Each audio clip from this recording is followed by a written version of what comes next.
ভারতের সাংবিধানিক প্রস্তাবনা।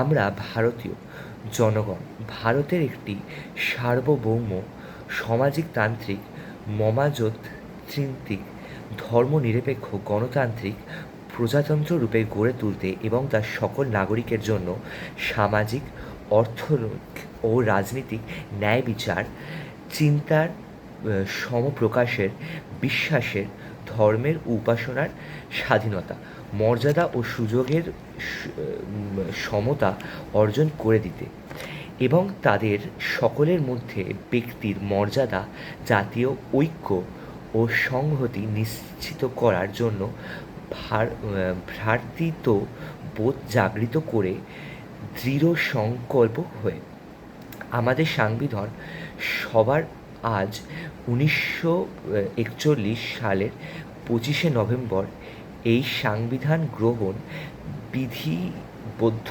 করেছি এবং নিজের অর্পণ করেছে। কিছু মূল শব্দের অর্থ: সার্বভৌম, ভারতের কোনো ব্যক্তি শক্তির নির্যাতন না ধীন নয়। সমাজতান্ত্রিক, সমুদায়ের সুষম বণ্টন এবং সামাজিক বৈষম্য দূর করা।